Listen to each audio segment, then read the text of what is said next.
www.másalladelaluz.com o al teléfono 686-676-736.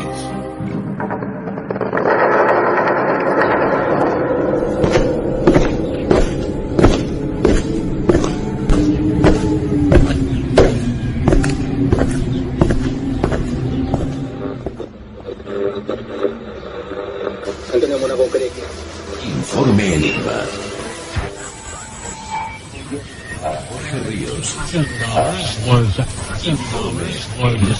Jorge Ríos, Informe Enigma.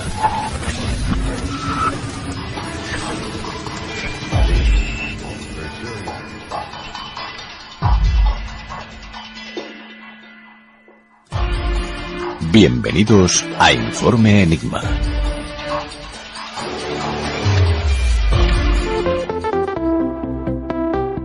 En el Informe Enigma de esta semana, de nuevo nos embarcamos en los misterios navales con José Sánchez Sierra para conocer la historia del Helen Austin y la misteriosa goleta fantasma.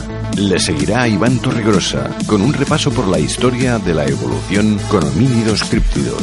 ¿Sabemos realmente de dónde venimos? Y para terminar, Nieves Guijarro regresa con Caosfera. Gracias a todos los amigos de YouTube, de las diferentes radios FM, de las diferentes radios online, de las plataformas de descarga y, cómo no, a todos los seguidores de CQ Breiko España. Yo soy Jorge Ríos y en estos momentos os doy la bienvenida al Informe Enigma de esta semana.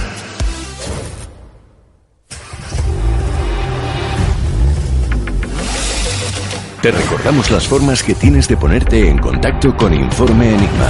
A través de Twitter, @Informe Enigma. Por correo electrónico, enigma-rpa@hotmail.com. O bien en la página de Facebook Informe Enigma. Contacta con nosotros.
Señor Murphy, soy Jack Ferryman, piloto de la patrulla meteorológica del Ártico.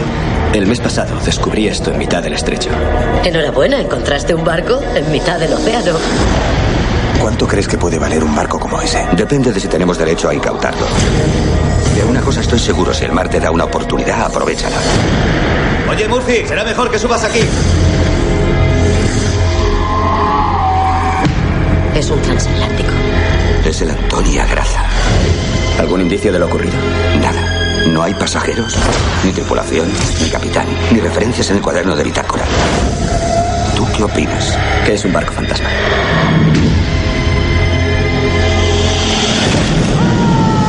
Creo haber visto algo que es imposible que haya visto. Creo haber visto a una niña.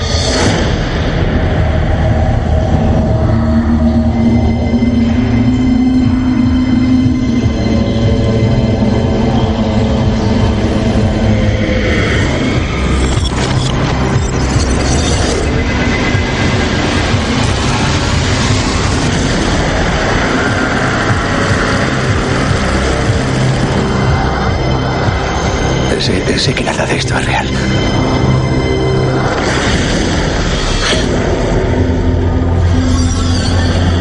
Estamos atrapados aquí.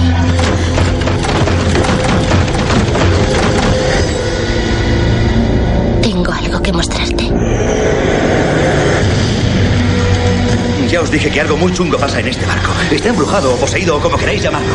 Opto por arreglar nuestro barco y salir de aquí cagando leches. ¿Qué vamos a hacer? Tenemos que salir de este barco enseguida.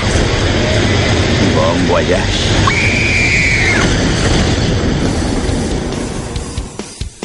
El mar esconde muchísimos secretos.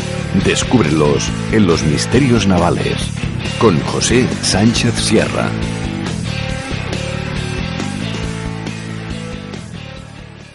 Y en uno de estos primeros programas del año no podían faltar los misterios navales, del mismo modo que tampoco podía faltar nuestro compañero José Sánchez Sierra para adentrarnos en esas leyendas del mar, entre mástiles, timones y velas, entre esos cuentos de almas en pena que tripulan navíos fantasma y que vienen con la brisa del mar. Buenas noches, Jazz, ¿cómo te encuentras? Hola, muy bien.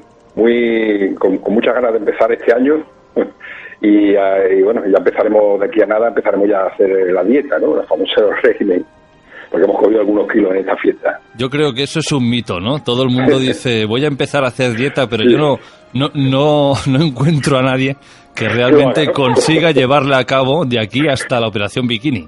Eso es lo difícil, mantenerla hasta la operación bikini. Las intenciones son buenas, empieza durante un tiempo, pero después la curva va en descenso y cuesta llegar a la operación bikini. Bueno, la intención es lo que vale. Eso es, la intención está ahí. Jazz, ¿qué nos traes esta noche? Mira, vamos a hablar de un barco y, bueno, de un caso muy curioso, es uno de mis preferidos y digamos que es uno de los más así misteriosos dentro del Triángulo de las Bermudas, ¿vale? Vamos a adentrarnos un poco en ese triángulo que, bueno, que ya conocerá un montón de gente, todas las historias de barcos y de aeronaves que han desaparecido allí.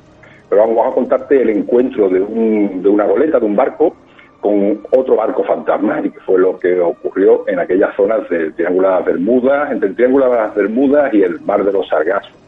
O sea, ¿se encontró un barco, digamos, no fantasma con un barco fantasma? Exacto, fue un encuentro misterioso de un barco, el Ellen Austin, con otro barco sin identificar, ¿vale? En esa zona. Entonces, bueno, la cuestión de la historia es que, bueno, era una goleta que aparece vagando por el océano Atlántico, a la deriva, sin tripulación ninguna, y que, como te he dicho, fue encontrado por el Ellen Austin. Es uno de los casos más misteriosos y extraños cerca de esta zona, ¿no? Del Triángulo de las Bermudas.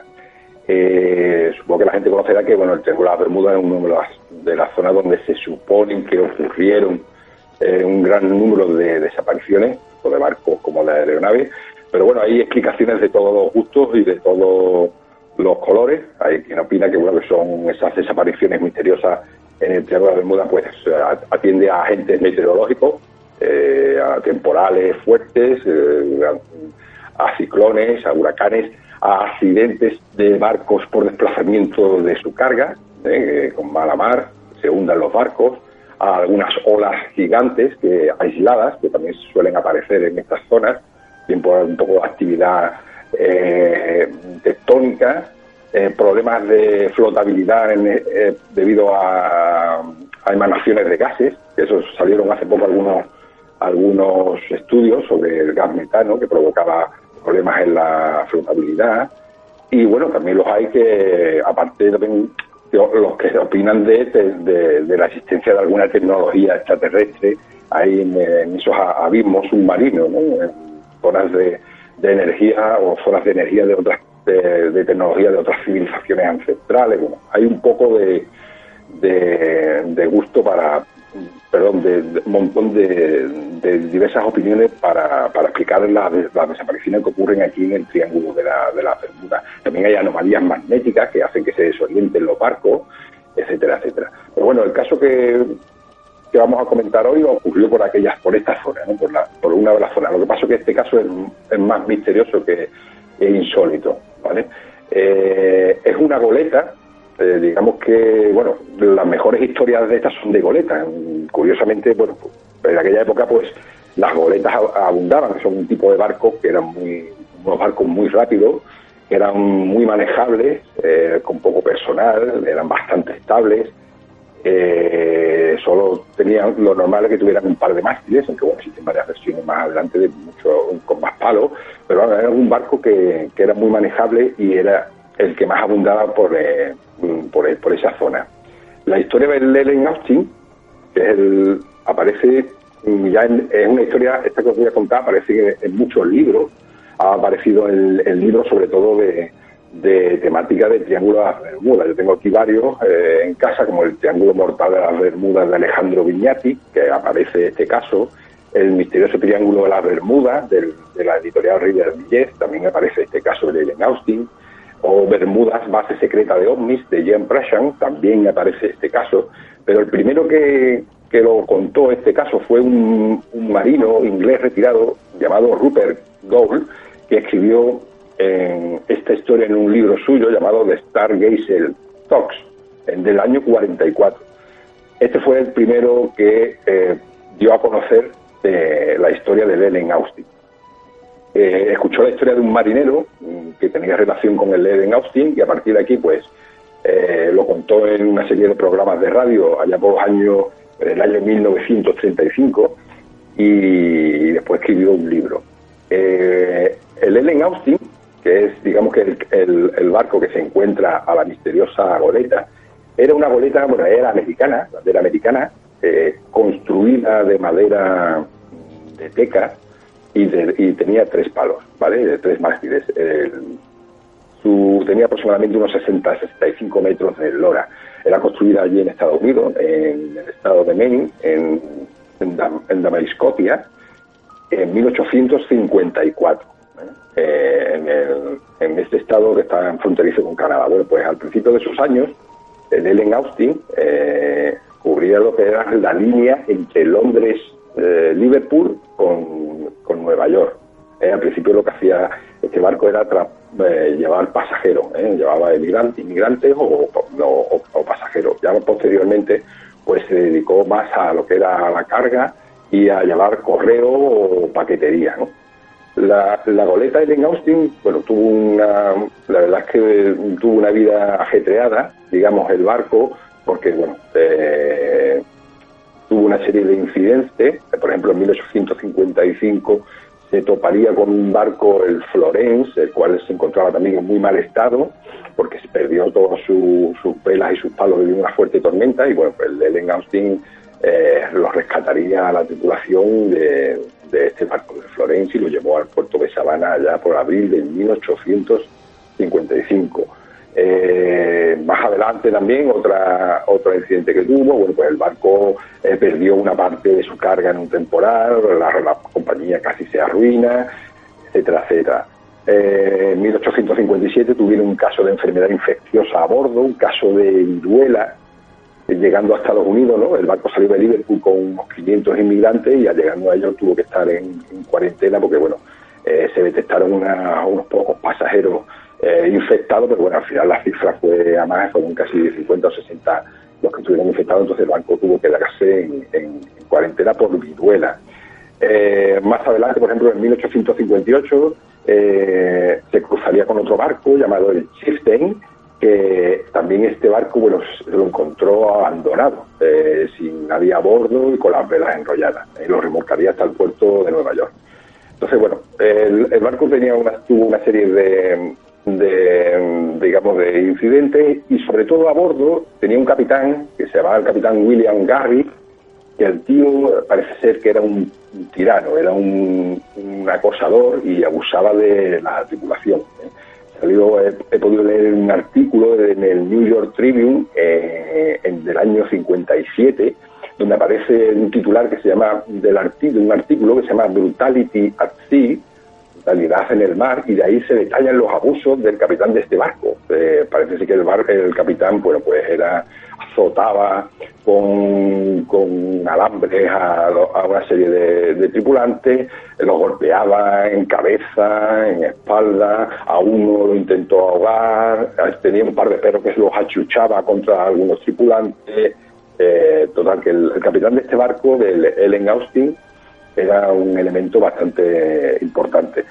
Nunca se tomaron medidas contundentes contra él, porque tuvo muchos años a bordo, y bueno, también ya se contagió un poco, y algunos oficiales del barco también daban un trato cruel hacia algunos tripulantes. Parece ser que, bueno, cada vez que llegaba el barco a puerto, le caían unas cuantas denuncias de los tripulantes por el maltrato cruel e inhumano, ¿no? Entonces, bueno, el Helen Austin tenía un capitán bastante peculiar.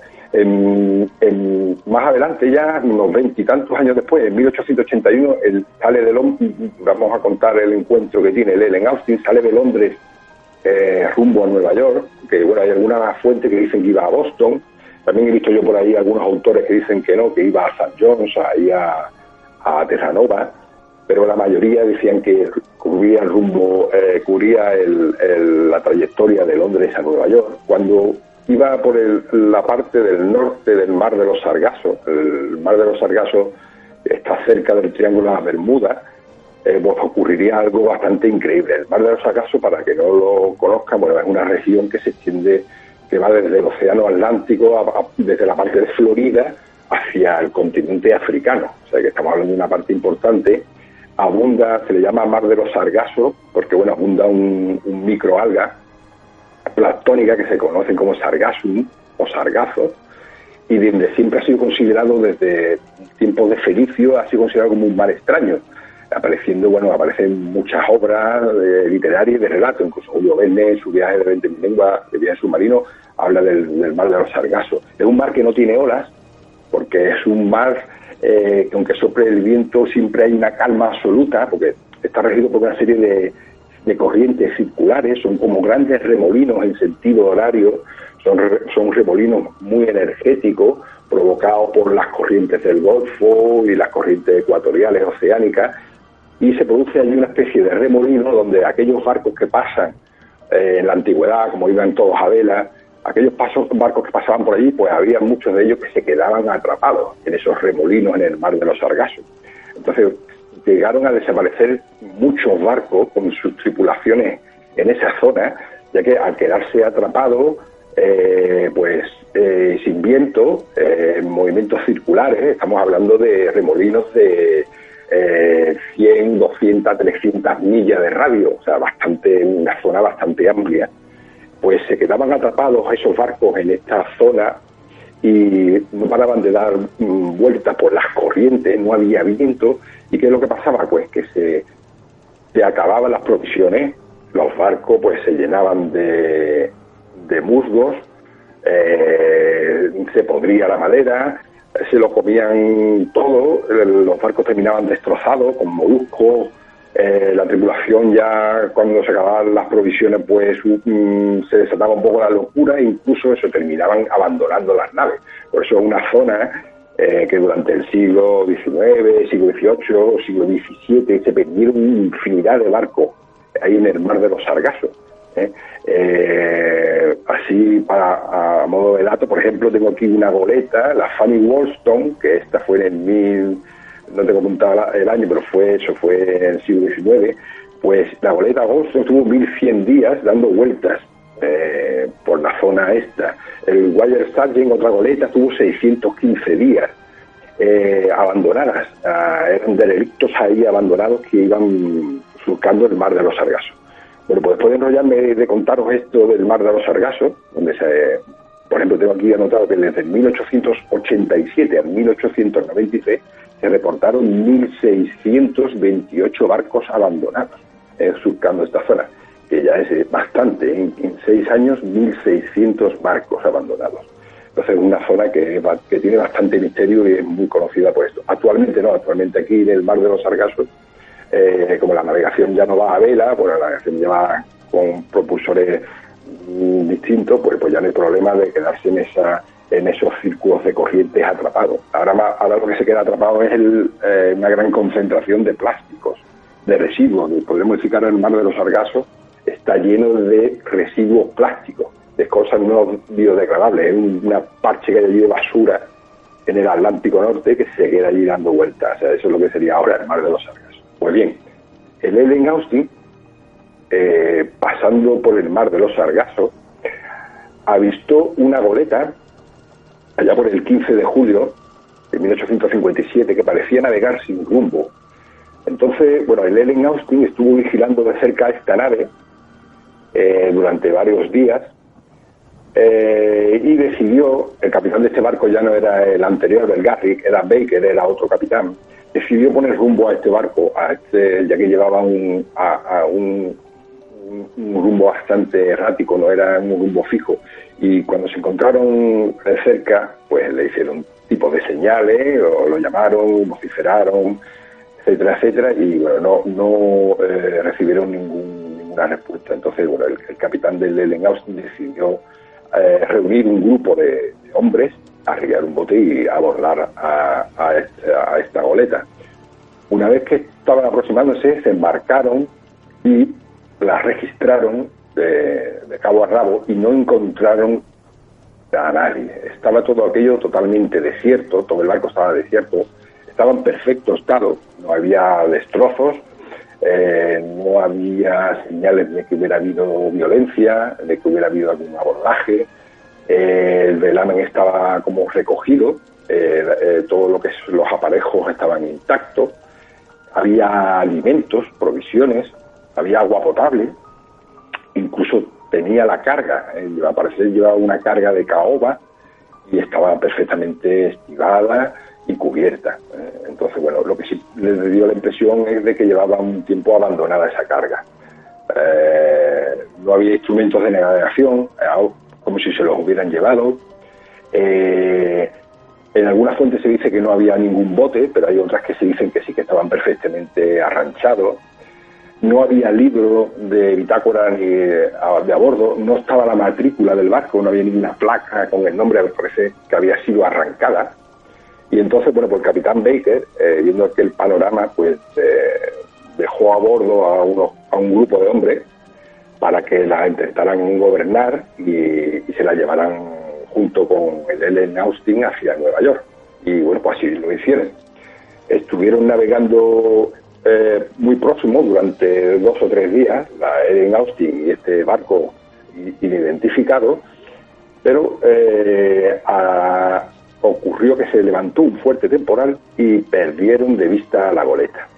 Entonces, bueno, no tuvieron noticias de la goleta durante 3 o 4 días, cuando apaciguó ya la tormenta y se despejó el cielo y había mejor visibilidad.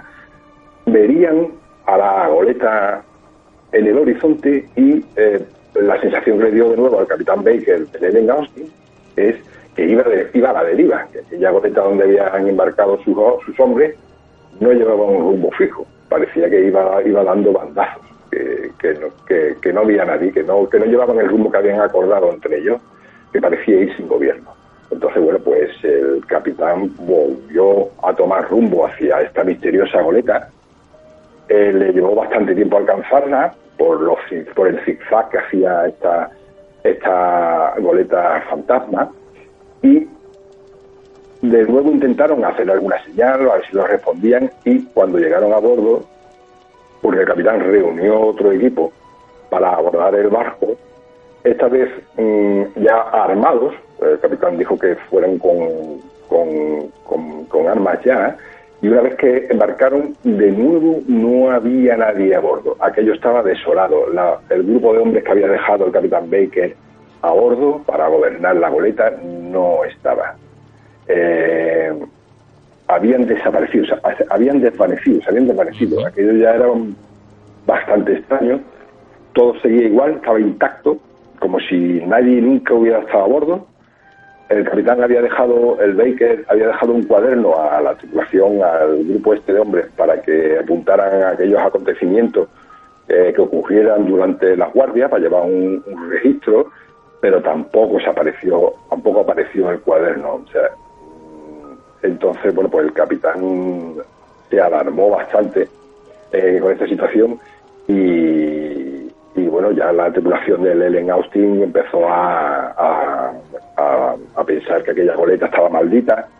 Nadie quería quedarse allí, ya empezó las supersticiones de los marineros, todos querían dejarla abandonada, no querían saber ya de aquella goleta, porque bueno, habían perdido a parte de su tripulación.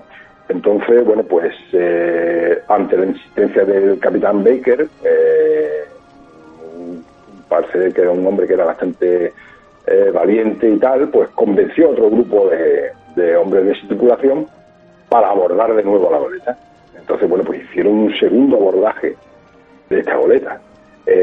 La abordaron, dejaron un grupo de hombres convencidos por el capitán y navegarían de nuevo próximos durante varios días.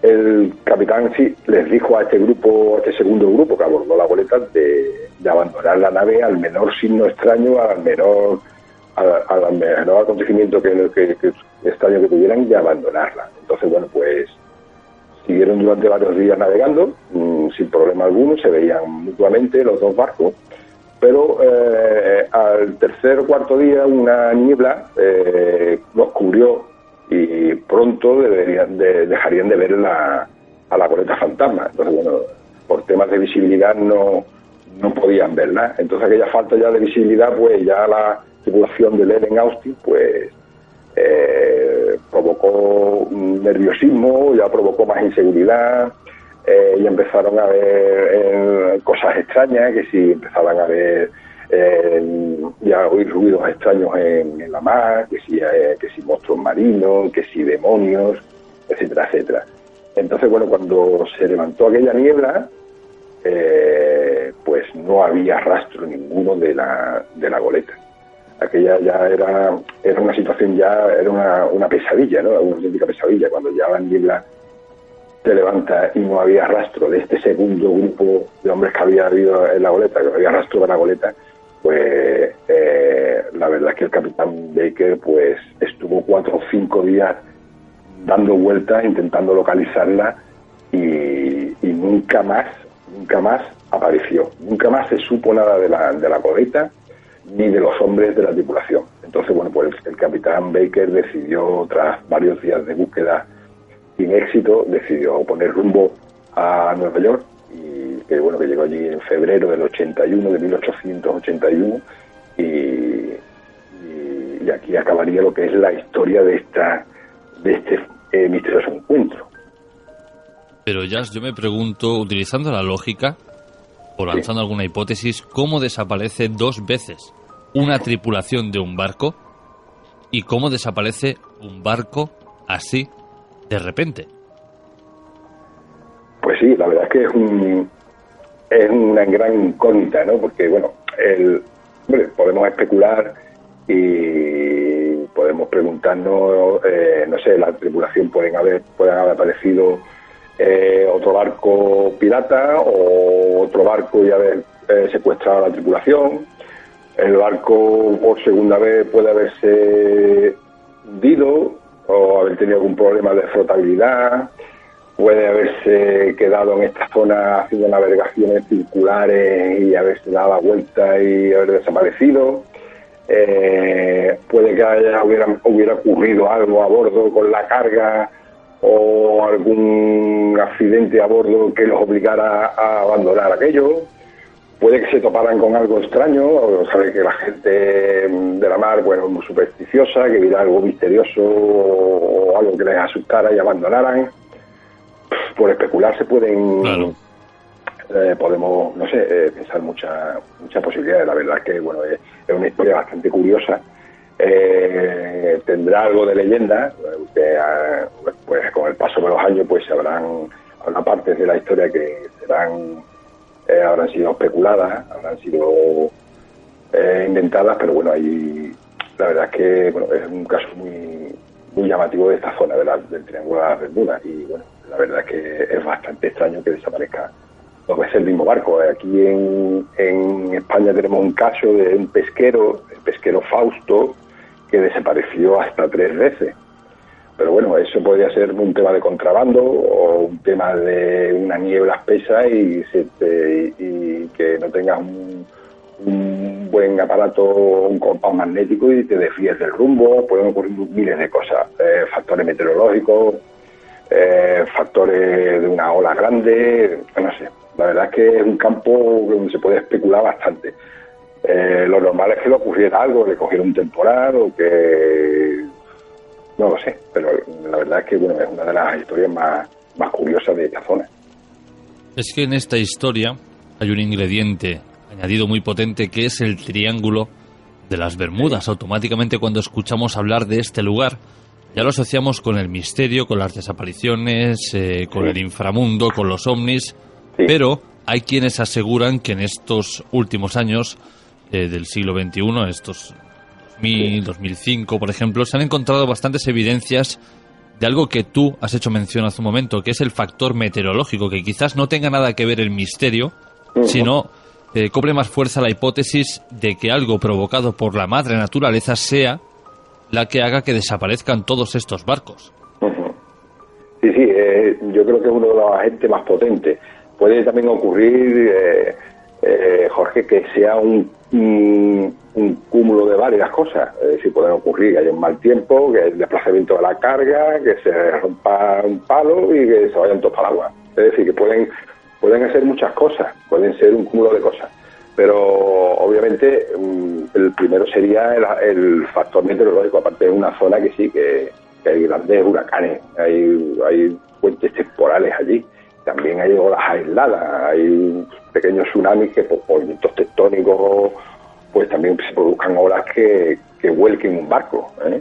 O sea que también para mí es lo que tú dices, el factor más importante sería el meteorológico. También hace poco se ha descubierto, se han estudiado que existen una serie de gases que proceden del fondo, que provocan que se llene el agua de aire, de burbujas, y que provoque una mala flotabilidad. Entonces pues el barco se hunde, que ha pasado algo parecido, no sé si te acordarás con aquellos cráteres en Siberia que aparecieron de buena primera en unas grandes zonas, que se hundía todo el terreno y no sabían a qué era debido. Bueno, pues era temas debido a bolsas de gases, ¿no? Entonces pues pueden ser un tema de un cúmulo de cosas, de varias cosas, de varios factores, ¿eh? El tema misterioso, pues el tema misterioso lo que pasa es que ha dado mucho juego desde siempre. Antiguamente pues la mayoría de los barcos eran de vela y no había tantos equipos como hay actualmente, tanta tecnología, era más difícil perderse, te afectaba más una tormenta que ahora, etcétera, etcétera. La propulsión era todo, dependía de los agentes externos, del viento, de las mareas, de las corrientes. Entonces, estábamos mucho más vendidos antiguamente y por eso entiendo yo que habría más pérdida, ¿no? También hay que otro de los factores también que es importante en esta zona del Triángulo de la Bermuda, sobre todo en barcos más posteriores que se han perdido, como el Cyclops o una serie de barcos, o el Sulfur, hay una serie de barcos que se perdieron posteriormente, pues el tema de anomalías magnéticas. Está detectado que hay una zona que hay anomalías de campo magnético, que los compases magnéticos de los barcos pues te indican o giran locamente, giran para tomar las direcciones, o te indican una zona donde realmente no vas. Incluso anomalías gravitatorias. Pues todo esto puede ayudar a que ocurran cosas de estas. Desde que desapareciera ya por segunda vez esta goleta, ¿no se ha vuelto a ver nunca más? No se ha visto nunca más esta goleta. El tema es que no estaba identificada, que era una de las cosas también extrañas, pero como te comenté al principio, en esa zona del mar de los Sargassos, en el periodo este que te conté antes, de 1887 hasta el 1893, en ese periodo se perdieron 1.628 barcos. O sea, que fueron reportados avistamientos de 1.628 barcos distintos, de los cuales 1.146 eran sin identificar, y identificaron 482. Esto hay un estudio de no sé si era de un sueco o de un finlandés, que hizo un estudio de estos barcos abandonados a la deriva, y como verás, de 1.628 barcos detectados, 1.146 no eran identificados, no lo pudieron identificar. O sea que era una cosa que en aquellos años estaba muy...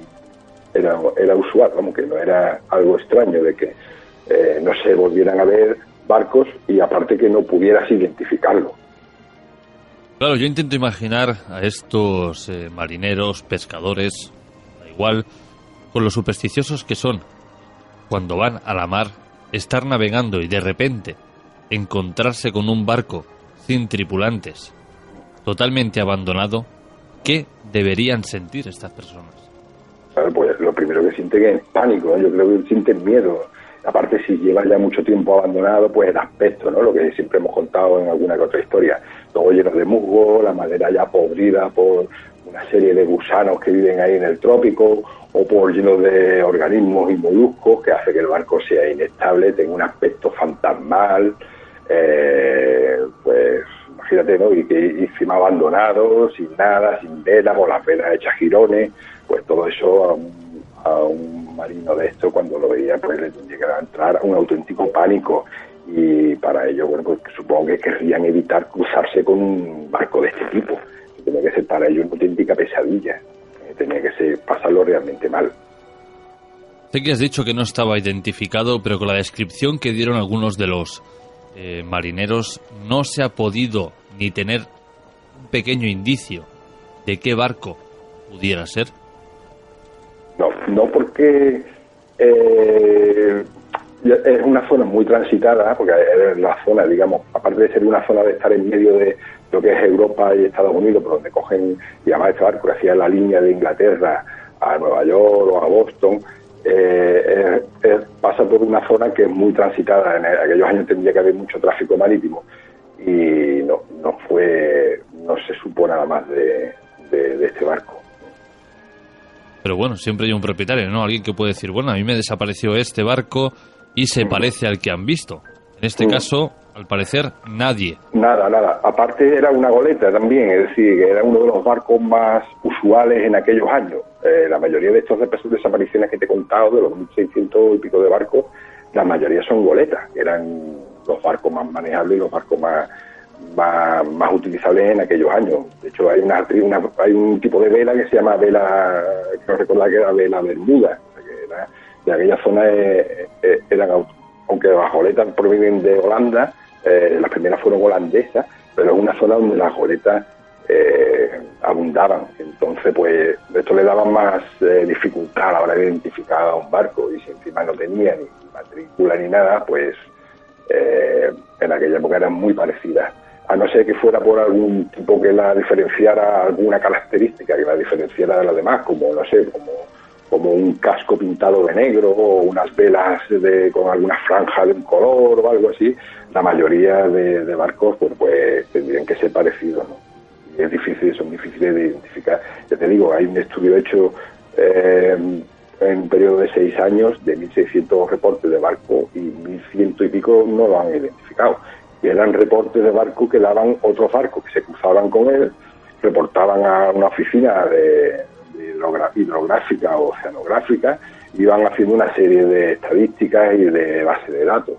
Y de esos 1.600, 1.100 y pico no los identificaron. O sea que era también algo usual el cruzarte con barcos sin identificar. Hoy en día no ocurre eso. Hoy en día cada barco pues tiene su indicativo de llamada.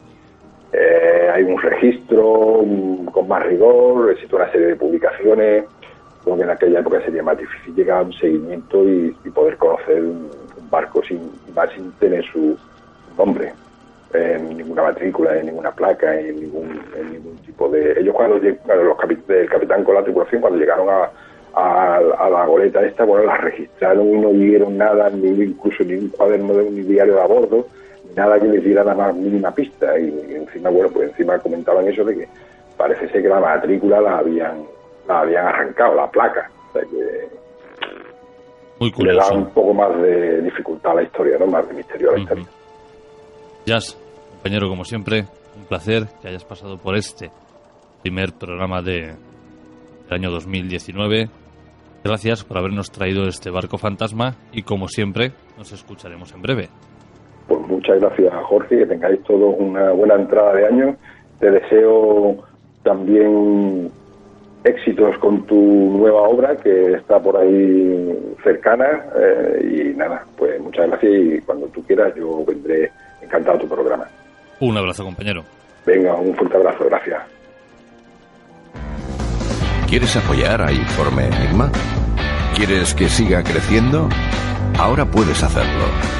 Tan solo tienes que ir a la interfaz principal de Informe Enigma en iVoox y entrar en la opción habilitada en azul que pone Apoyar. Una vez aquí, escoge la opción que mejor se adecue a ti. Muchas gracias por tu apoyo.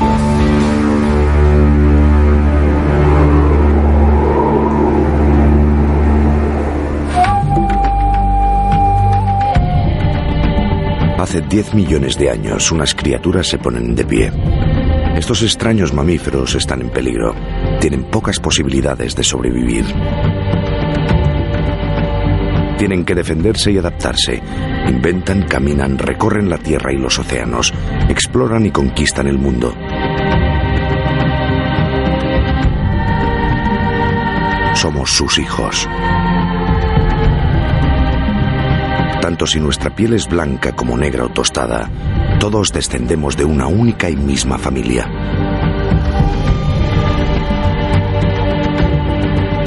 $10 millones de años son 500.000 generaciones. Nuestros antepasados han transmitido sin descanso su saber a sus hijos para que llegue hasta nosotros. Hoy este saber es lo que nos permite remontarnos hasta ellos, escarbar en nuestro pasado y encontrar sus huellas.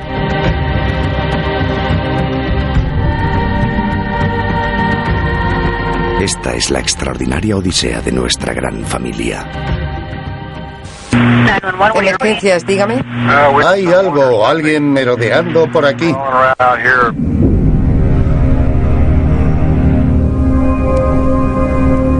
¿Ha podido ver qué era? ¿Una persona? ¿Un animal? No lo sé. La luz de seguridad se ha encendido y he visto una cosa corriendo por el jardín. Un hombre corpulento o algo.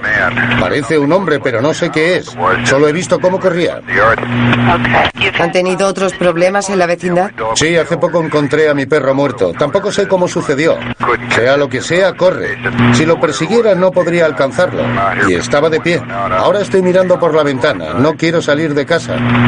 Madre mía, será mejor que... ¿Hola? Que alguien venga hasta aquí.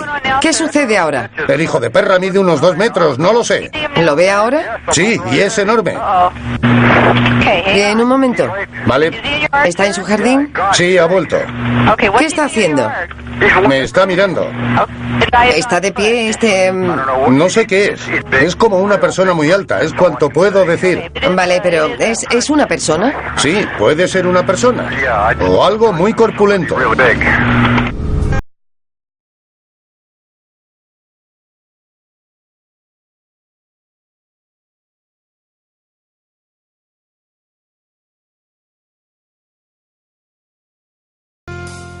Hablando de misterios, siempre hay un factor que nunca cambia y que siempre influye.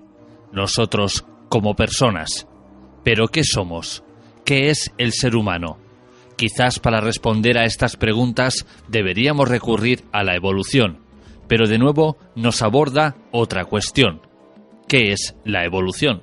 Para respondernos a estas y otras inquietudes y para acompañarnos esta noche, hoy nos visita Iván Torregrosa.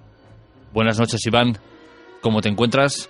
Muy bien, pues encantado de estar una vez contigo aquí con temas tan interesantes y tan sesudos. Muy bien, bien hallado. Me gustaría empezar esta charla contigo, Iván, pidiéndote que me argumentes aquella frase que te gusta repetir y es: la inteligencia es un error evolutivo. La inteligencia es un error evolutivo y terminaba diciendo que es un error exitoso de la evolución, porque a la vista está que ninguno, absolutamente ninguno de los efectos que el ser humano disfruta de su inteligencia es beneficioso para la naturaleza que lo ha creado, ¿vale? Entonces, digamos que es una anomalía en sí mismo porque no existe próximo a nosotros a niveles evolutivos ni a niveles biológicos ninguna especie animal que ni se aproxime a la inteligencia que nosotros tenemos, ¿no? Vamos a suponer que estamos todos de acuerdo que el animal más inteligente, imaginemos que haya consenso, ¿no? Que el animal más inteligente después de nosotros sea el chimpancé, vamos a poner el bonobo, ¿no? Es una subespecie del chimpancé, ¿vale?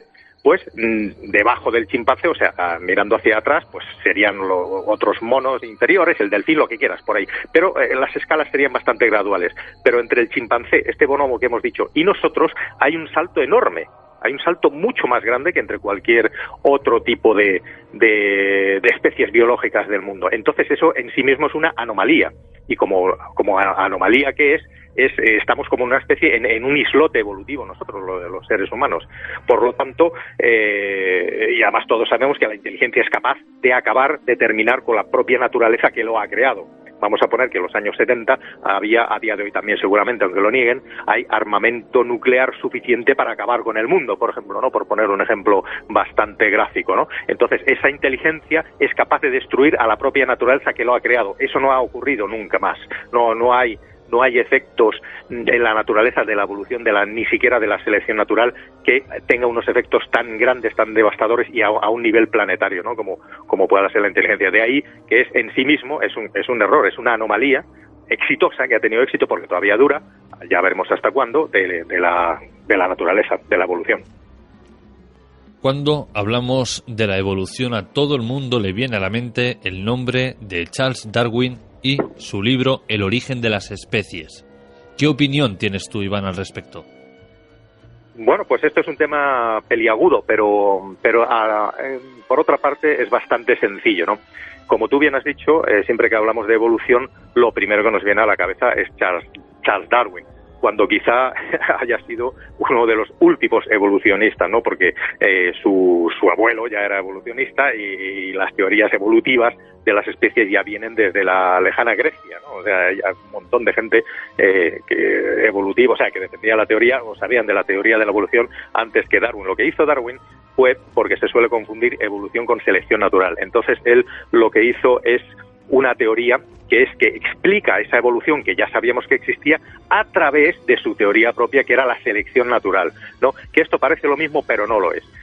Pero bueno, es una teoría en contra de lo que la gente se cree. Yo me he leído El origen de las especies 2 veces y luego tiene más libros Darwin y son muy sencillos de entender. Realmente son más que el método científico empleado, que no lo empleó nunca. No hay un método científico, no es una disertación de prueba-error ni nada de esto, sino todo es debería, podría ser, entonces tendría como consecuencia. Es más una disertación filosófica que científica, ¿no? Entonces, claro, estamos hablando del 1859, creo recordar, que fue la primera edición de este libro, en donde no se conocía nada de la genética, no se conocían los factores de transcripción, no se conocía la epigenética, no se conocía absolutamente nada desde lo que son los cromosomas y los genes, que a día de hoy sí sabemos que intervienen mucho más en la evolución que lo que Darwin decía. Por ejemplo, vamos a poner un ejemplo bastante fácil. No, Darwin lo que decía siempre es que el más apto era el que sobrevivía, el que tenía más posibilidades de crear una progenie,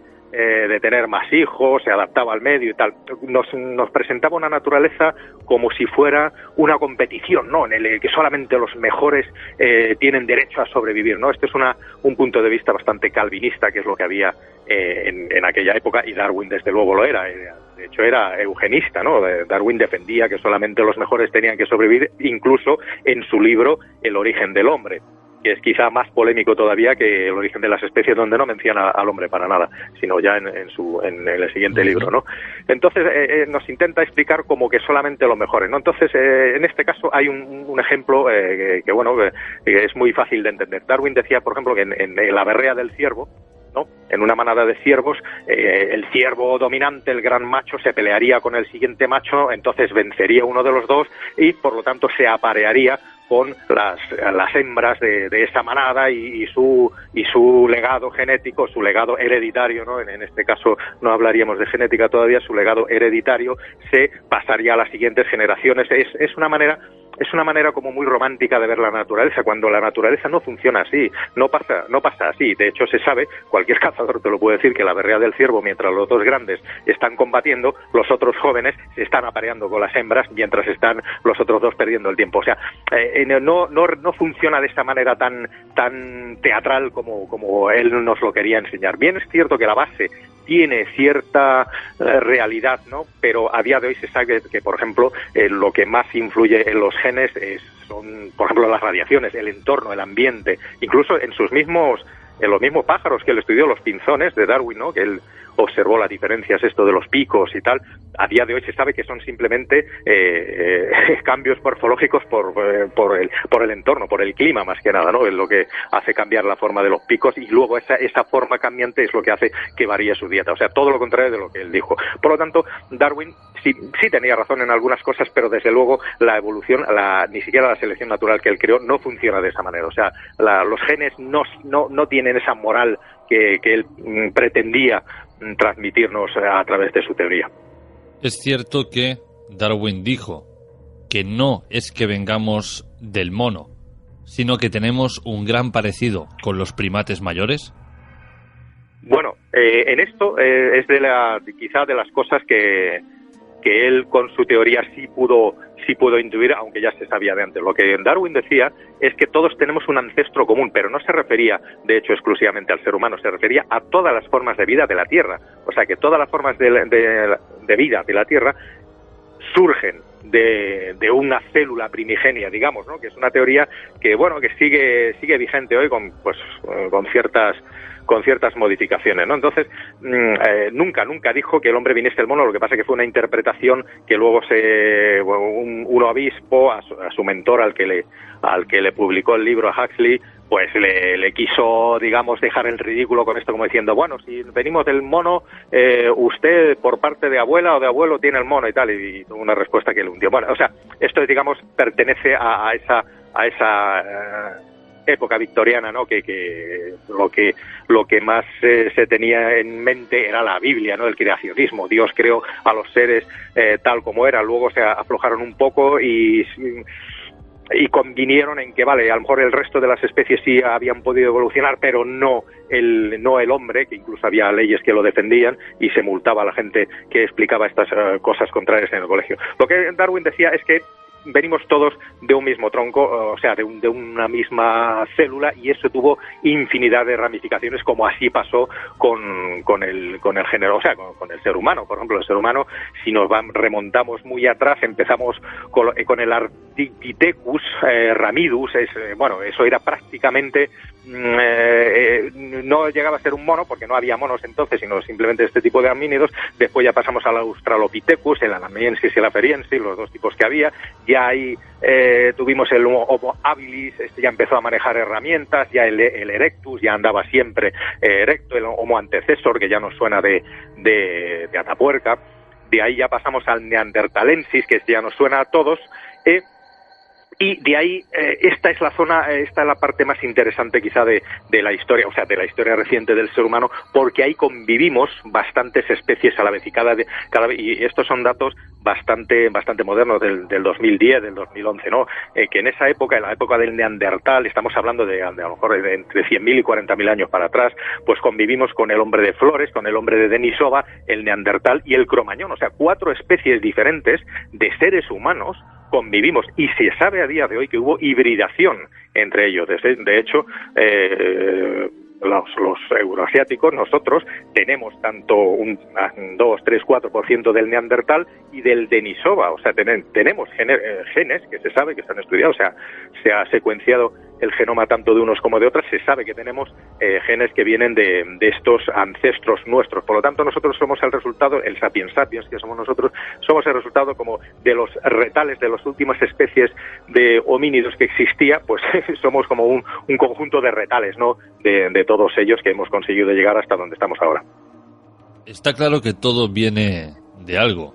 Entonces nosotros, como tú bien has dicho, el sapiens sapiens, también tenemos que venir de algo. Aquel primer hombre también tuvo que venir de algo. Pero, Iván, ¿qué es ese algo? Bueno, claro, mira, pues hace no mucho, recientemente, no sabría decirte exactamente el año, porque yo no soy persona, yo no me fijo tanto en los años, ni en los sitios, ni en los nombres, ¿no? Me interesa más el hecho de lo que pasó que dónde pasó.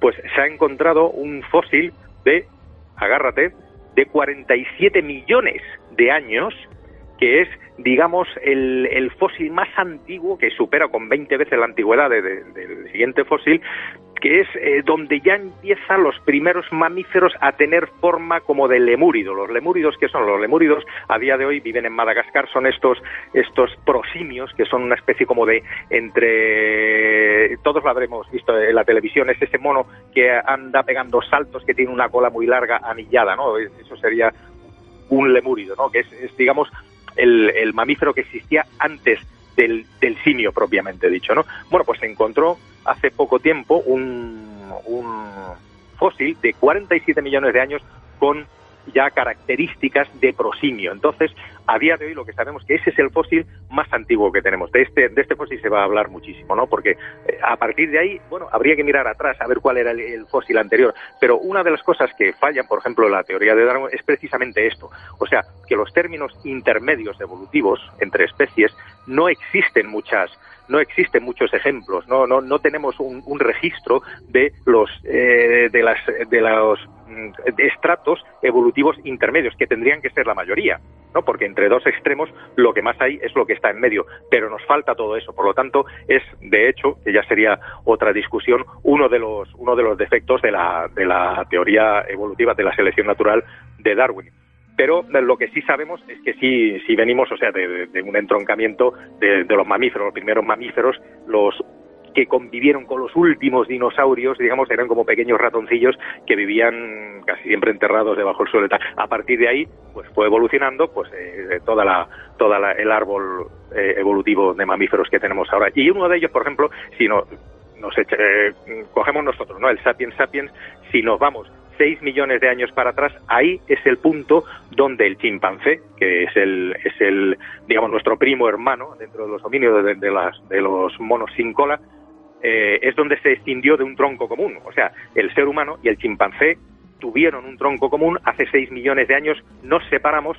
Por un lado apareció el ser humano y el chimpancé siguió evolucionando hasta lo que es hoy. Lo que no significa que unos se quedaron siendo chimpancés y los otros nos hicimos seres humanos. No, hubo un tronco, un ancestro que no se parecía a ninguno de los dos.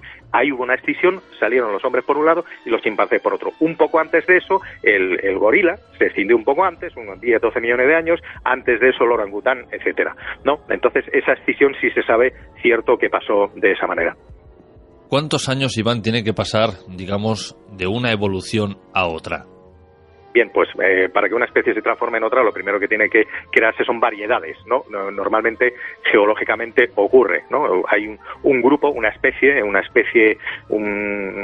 animal, vamos a ponerlo para que nos entendamos mejor, porque esto pasa igual con las plantas, con los insectos, con todo.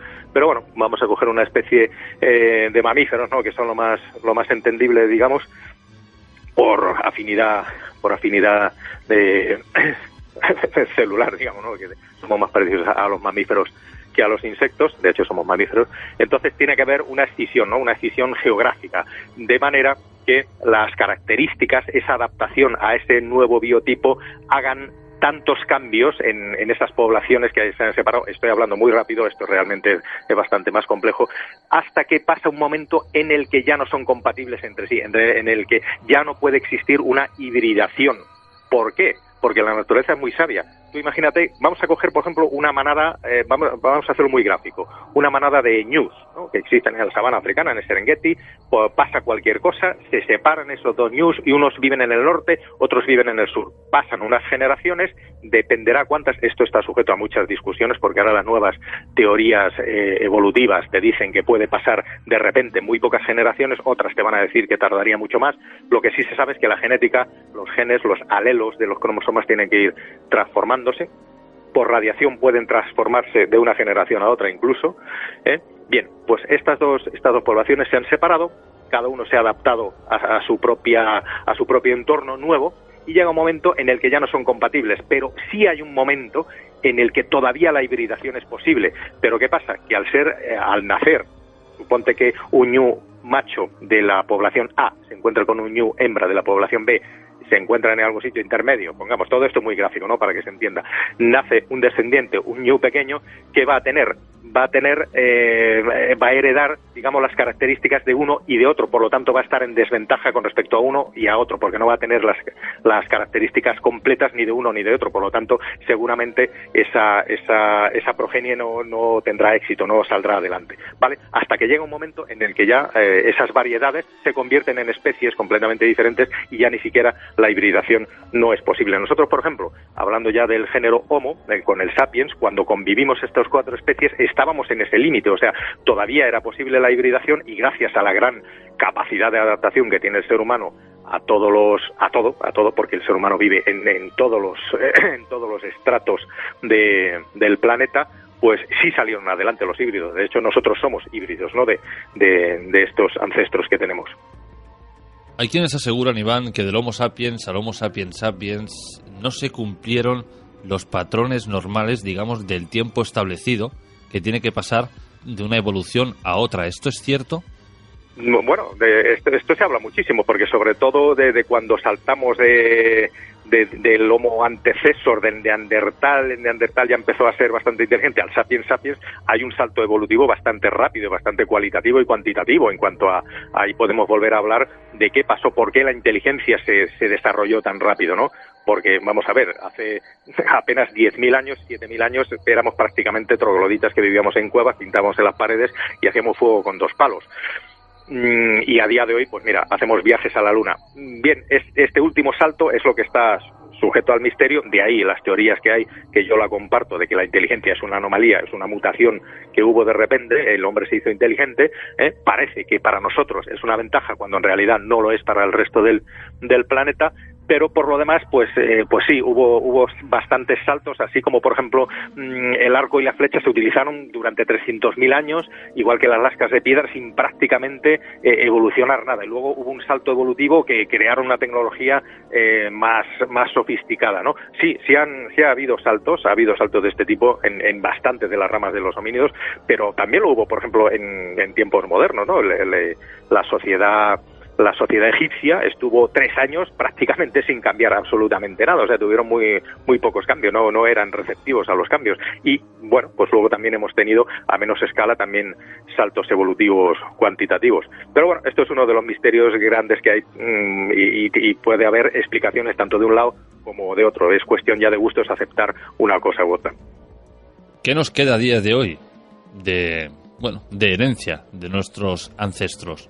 Pues mira, por ejemplo, el pelo rojo, los pelirrojos, yo que lo era de pequeño, ese gen se sabe que viene del Neandertal y del Denisova. Bastantes de las enfermedades, la cirrosis y la diabetes, por ejemplo, es un gen también que viene de por ahí, de estos ancestros. Luego todo lo demás, pues oye, estoy hablando, dando unos ejemplos así un poco curiosos en cuanto a cosas negativas, pero en cuanto a cosas positivas, lo que más ha aumentado ha sido la inteligencia y mermada las capacidades físicas, porque, por ejemplo, físicamente no nos podemos comparar a ninguno, a niveles adaptativos, a ninguno de estos ancestros que teníamos, porque se sabe, por ejemplo, que el Neandertal era un ser que se podría equiparar a un levantador de pesas de hoy, sin tener el mismo entrenamiento, ni nada de esto. Curioso. Mucha gente también se pregunta, Iván, cuando hablamos del tema de la evolución, ¿por qué si hay tantas hipótesis y teorías de que procedemos de los primates, por qué estos no han seguido evolucionando hasta convertirse en nuevos seres humanos? Es que ahí está precisamente, bien, ahí has dado en el clavo. Es que sí han evolucionado. O sea, la evolución, si tú coges a un chimpancé de hoy día, es un chimpancé evolucionado. Si tú te vas a un chimpancé de hace 4 millones de años, era diferente al chimpancé de hoy. Pero es que en ningún momento los chimpancés estaban destinados a ser seres humanos porque pertenecen a otra rama. Es como si coges un elefante. Un elefante de hace 10.000 años no era un mamut, o sea, los elefantes no vienen del mamut, era un mastodonte, más bien. De hecho, por ejemplo, hay un ejemplo muy curioso con esto, ahora precisamente hablando de los paquidermos, el elefante, el primo cercano, más cercano, o sea, a ver si lo digo bien, la especie zoológica más cercana al elefante es el damán. El damán es un pequeño mamífero que parece casi una liebre, pero sin las orejas grandes, que vive en África. Entonces tú ves un damán, dices, ¿pero qué tendrá que ver esto con el elefante? Bueno, pues las ramas evolutivas del elefante y del damán en algún momento coincidieron y los dos evolucionaron de esta manera. Respondiendo a tu pregunta, es que sí han evolucionado. Los monos son evolucionados desde donde ellos han estado evolucionando, igual que nosotros somos evolucionados comparados, como por ejemplo con el Australopithecus. O sea, el chimpancé tuvo su Australopithecus, si quieres, ¿no? Si nos vamos a millones de años para atrás, pero no estaban destinados, no son del género Homo, ¿no? Entonces no estaban predestinados a ser seres humanos, porque no, la evolución, somos una especie completamente diferente a ellos. Hablando de evolución, hablando de especies, ¿qué opinas tú, Iván, del Yeti? Bueno, imagino que estás, me dices Yeti en cuanto a estás englobando a la cantidad tan enorme de homínidos críptidos que existen en la Tierra, ¿no? El Yeti quizás sea de los más conocidos, sobre todo aquí en la zona indoeuropea, aunque en el continente americano ya sería el Sasquatch o el Bigfoot, pero hay, mira, así como el diluvio universal está en la psique de todas las culturas del mundo, porque eso lo sabemos, en todas las religiones, en todas las culturas, hubo un diluvio universal, muy parecido, de hecho, ¿no? Con Noé, sin Noé, lo que sea, pero siempre hubo un diluvio universal. En todas las culturas de la Tierra, en todas, existe un hombre salvaje, en todas. Todas las culturas, se habla con ellas, las existentes, las que existieron, hablan de que cerca de donde ellos vivían, normalmente en zonas boscosas, en zonas montañosas, cercanas a donde ellos vivían, siempre ha habido hombres salvajes, ¿no? Vamos a llamarlo hombre salvaje porque la traducción de casi todas las palabras Bigfoot, Sasquatch, Ebugongo, Yucumari, Yemen, Almasti, Almas, Barmanu, Orang Pendek, hay infinidad de nombres que definen lo mismo, siempre lo mismo, es un homínido bípedo cubierto de pelo, pero cuidado, se dice cubierto de pelo, pero lo que se podría ser también que está cubierto con la piel de otro animal, porque normalmente los avistamientos son bastante fugaces, la distancia, rápidos, entonces ven a un bípedo que parece así salvaje por las proporciones que tiene, o sea, tiene más proporciones simiescas y humanas, y cubierto de pelo. A veces es cubierto de pelo y a veces a día de hoy se está sospechando que incluso pueden ser pelajes de otros animales. Y bueno, pues desde luego la comunidad criptozoológica tiene bastante claro que algunos de estos es muy posible. Por ejemplo, a todo el mundo le sonará el hombre de Flores, ¿cierto? El pequeño homínido, el hobbit, que se descubrió en la isla de Flores pues hace no muchos años, hace 5, 8, 10 años, ahora más o menos de ellos, ¿no? Bueno, pues ya en el 1500, cuando los portugueses llegaron a esta isla, escucharon las historias de todos los habitantes de la isla de Flores como que existían unos pequeños hombrecillos que vivían en las montañas por allá arriba y que, bueno, que les robaban las cosechas, etcétera, hacían tropelías y tal, sin ser no llegaban a ser peligrosos para ellos, pero bueno, estaba en el folclore de esa gente. Bueno, pues hace pocos años se ha descubierto que efectivamente existieron, ¿no? Son una nueva especie de homínidos, tan importante como el neandertal, el denisova, el cromañón, cualquiera de estos, es una nueva especie de apenas 1 metro, 1,10 metros, con el cráneo mucho más pequeño, pero fíjate si son modernos, estamos hablando de que el primer esqueleto que se encontró es de hace 18.000 años, se sabe que vivieron hasta hace 12.000 años, y lo que encuentran no son fósiles, lo que encuentran son huesos, o sea, no están fosilizados, son tan modernos que esos huesos, esos restos que están encontrando, no están fosilizados. Debido a las condiciones de humedad tan grandes que hay en esa isla, esos huesos están como acartonados, ¿no? Entonces los tienen que coger con muchísimo cuidado, secarlos, deshidratarlos y luego proceder al estudio. Pero no son fósiles petrificados, o sea, ahí hay material genético de sobra para saber perfectamente de dónde vinieron. Y se sabe, como mínimo, que hasta hace 12.000 años, que geológicamente hablando, eso es anteayer, vivieron. Por lo tanto, es muy probable que existan todavía alguna comunidad por ahí existiendo. Lo mismo pasa con el hombre de Denisova, que se descubrió el hombre de Denisova fue en el 2010 que se descubrió, se encontró un pequeño trozo del dedo de una hembra y bueno, pues a partir de los estudios que se hicieron se sabe que es una nueva especie de homínido que vive que vivió ahí en los montes Altai de Siberia, ¿no? Imagínate, o sea, si uno coge un mapa del mundo y dice, voy a poner el punto más lejano donde yo me iría para perderme de todo el mundo, pues saldrían los montes Altai, o sea, están en una zona de la Tierra que realmente es muy difícil llegar, muy lejana. Bueno, pues el hombre de Denisova vivió por allí, y todos, absolutamente todos los pueblos que viven por ahí alrededor, a día de hoy todavía dicen que tienen avistamientos, incluso relaciones, incluso intercambio de comida con homínidos que viven por ahí, por esa zona. Y las descripciones siempre son iguales, son hombres muy robustos, hombres, mujeres muy altos, entre 1,80 m, 2,5 metros a veces, con pelaje, sin cuello, las mandíbulas, o sea, hacen unas descripciones bastante precisas. De hecho, en 1941, un médico que era teniente coronel del ejército ruso fue llamado por sus tropas porque habían capturado a uno, y esto está todo documentado, existe documentación escrita de esto. Lo que pasa es que estamos hablando de Rusia, la antigua Unión Soviética, impenetrable, que de ahí para sacar información es imposible, encima ya no solamente porque no se pueda, sino porque no se entiende, ¿no? Los caracteres cirílicos de ellos. El que no sepa ruso, lógicamente, pero bueno, se sabe que le hizo un estudio médico porque lo habían capturado, lo tenían que tener fuera porque no soportaba estar dentro de los cobertizos militares que tenían por el calor que había, entonces no comió, no bebió, le hizo el estudio. Hay una descripción muy precisa de sus medidas, del pelaje, de que tenía forma de ser humano pero la mirada de un animal, los dedos, los pelos, o sea, una descripción además hecha por un médico, un teniente coronel médico del ejército. Bien, bueno, hizo su descripción, se quedó con la duda si era un hombre salvaje o no, hablamos del 1941, y tiempo después, con la sospecha que tenían de que era un espía, lo fusilaron. Todo eso está documentado, y desde luego no era una persona, porque no habló nunca, no comió, y por las características que describió este médico, era claramente un almasti que coincide 100% con las explicaciones que dan los pueblos que habitan en esta zona. Y esta es solamente una pequeña pincelada de los muchísimos casos que hay de avistamientos y de anécdotas de este tipo. Pero las imágenes que encontramos de huellas de estos seres en el bosque y demás, sencillamente parece que sean simples leyendas, porque aparte de esto, ¿hay alguna prueba más evidente que podamos decir, pues cuidado que quizás sí sea algo real?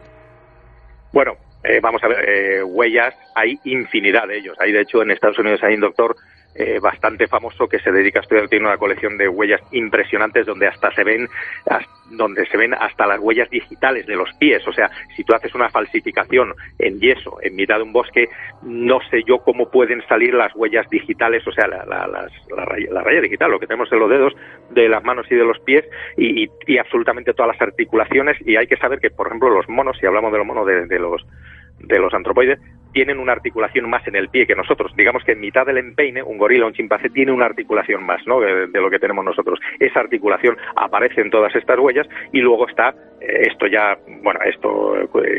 la gente que nos esté oyendo seguramente y que le interese este tema lo conocerá de sobra, es la filmación de 1967 de Patterson, ¿no?, en el norte de California, donde hay una filmación bastante clara. Él está montando a caballo, o sea, está montado en su caballo, él está filmando el bosque, de repente el caballo se espanta, él se cae del caballo, a duras penas consigue levantarse, se hiere un poco y consigue filmar claramente como una hembra de Bigfoot camina delante suyo, se gira, lo mira, sin dejar de caminar, se le ven las mamas, los pechos de la hembra se ven claramente en esta filmación, y sigue caminando bastante rápido y se pierde por el bosque. Bueno, pues de esta filmación se han hecho infinidad de estudios. Yo he tenido la suerte de ver todo lo que hay en internet, son copias de copias que están tratadas, que no están tratadas, unos se ven mejor, otros peor.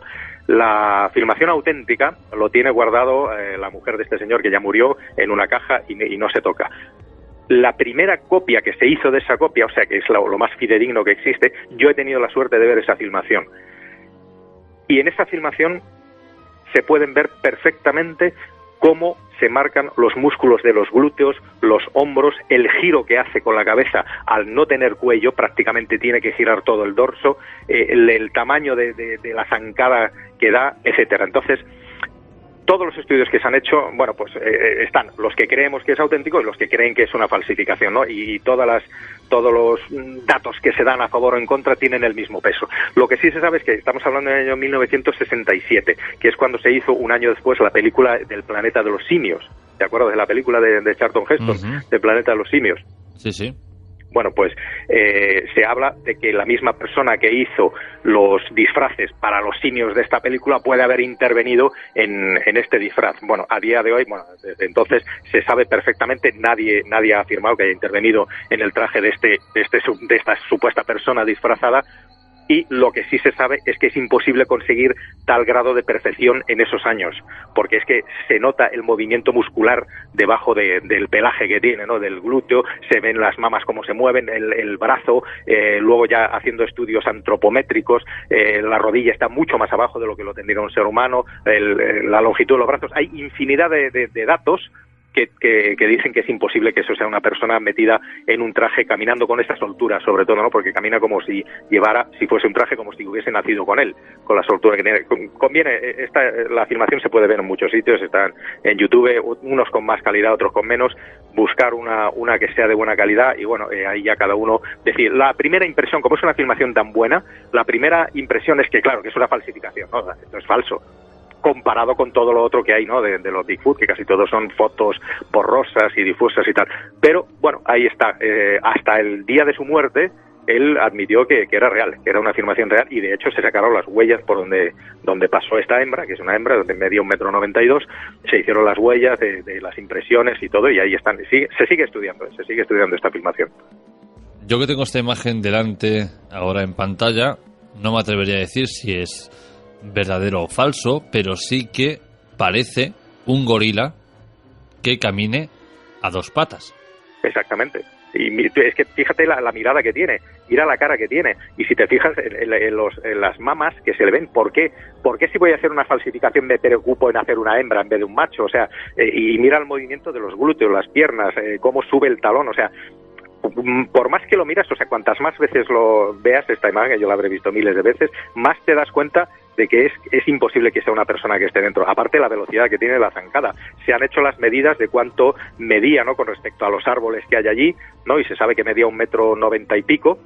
Bueno, no se conoce a nadie de esa zona.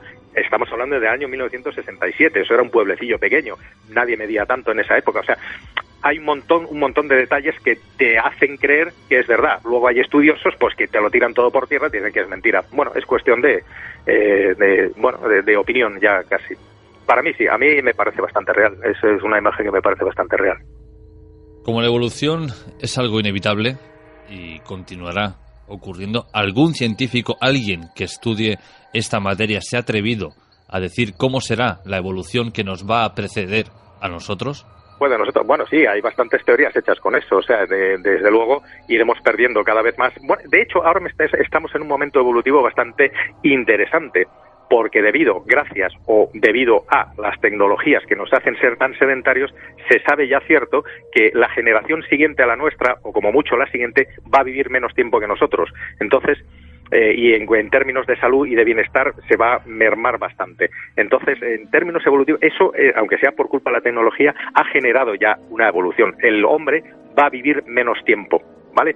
Por lo menos de una forma saludable y de una forma natural. Otra cosa es que la tecnología médica avance y se mantenga la gente viva más tiempo, pero la esperanza de vida natural de la gente ya ha bajado. ¿Por qué? Porque los niños ahora mismo se mueven muchísimo menos que antes, que los que nos criamos en la calle haciendo deporte. Los niños ahora no lo hacen y se sabe que el bagaje, el bagaje de salud se va germinando desde la infancia. O sea, me refiero, es mejor hacer deporte mucho tiempo de tu vida y luego dejar de hacerlo que no empezar a hacer deporte de mayor, ¿no? Eso se sabe, ¿no? O sea, se cimenta mucho más la salud y la esperanza de vida con más actividad física de pequeño. Los niños ahora no se mueven ni muchísimo menos tanto, por lo tanto se sabe que es una generación que va a vivir menos.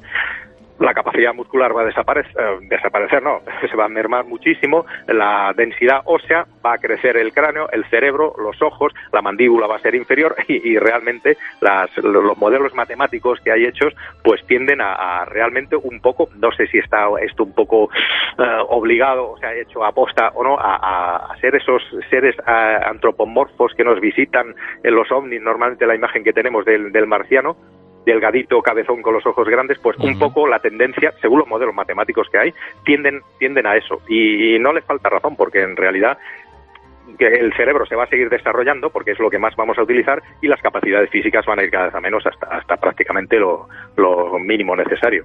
Y bueno, antes fuera de micros hablábamos de un español que tiene mucho que decir en la evolución. Bueno, sí, nos referimos al gran Jordi Magraner. Yo creo que siempre que hablamos de estos temas de homínidos, sobre todo de criptozoología de homínidos, que yo creo que la parte, por lo menos para mí, la parte más interesante de la criptozoología, porque cuando se descubra un críptido homínido, desde luego la ciencia, la evolución va a dar un petardazo enorme, ¿no? Porque habrá que reescribir un montón de cosas, por lo menos reorientar muchas de las cosas que hay.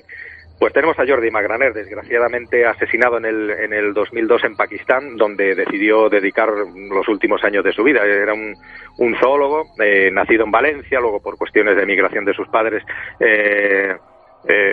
estuvo en Marruecos muchos años y de ahí ya se fueron a vivir a Francia, ¿no? O sea que más o menos se crió en Francia, donde realizó estudios de zoología, pues era un eminente zoólogo, le gustaba muchísimo, sobre todo los reptiles y los anfibios, ¿no? Era una persona muy dedicada. Ella tenía un buen puesto de trabajo en el gobierno francés con esto en el museo. Un día conoce a Heuvelmans, el hombre que digamos que inició la criptozoología, lee su libro de los neandertales que todavía pueden estar vivos y se impresiona muchísimo, ¿no? Como diciendo, ¿cómo puede ser que homínidos antiguos todavía pueden existir poblaciones vivas, ¿no? Bueno, pues le dio como una especie de epifanía y decidió dedicar el resto de su vida a estudiarlos, ¿no? ¿Dónde fue? Se fue a Pakistán, a una zona que se llama Chitral. Chitral es una zona montañosa con picos de 6.000 metros, muy poca gente, que se queda aislado por la nieve, ¿no? Durante muchísimos meses al año invernales, y donde digamos que es una zona donde la religión no es la musulmana, digamos, es como un aislado de gente que no practica la religión musulmana, por lo tanto digamos que tienen bastante presión de alrededor, ¿no? De los pueblos musulmanes de alrededor, pero bueno, esto nunca le importó, ¿no? Entonces, bien, pues se fue para allá, idas y venidas, hasta que llegó a establecerse allí en una casa y tal, y lo que él andaba buscando era el Barmanu. El Barmanu es un homínido que vive por esa zona y él lo que hacía era recorrerse todos los pueblos, las montañas de esa zona, haciendo siempre un listado de 63 preguntas que él tenía, ¿no? Incluso en internet, lo que pasa es que está en francés, se puede encontrar un canal de televisión francesa le hizo hasta un documental y todo, ¿no? Enseñando un poco cómo vivía y cómo lo hacía. Y él siempre hacía lo mismo. Conocía a una persona ahí en los montes estos, imagínate, pues en las humildes casas que tenían, le hacía esas 63 preguntas y con arreglo a eso sacaba un montón de datos y hacía un montón de dibujos. Él llevaba bastantes fotos de otros homínidos, ¿no? Del gorila, del neandertal, del tal, y un dibujo que él había hecho con arreglo a las explicaciones que le habían dado.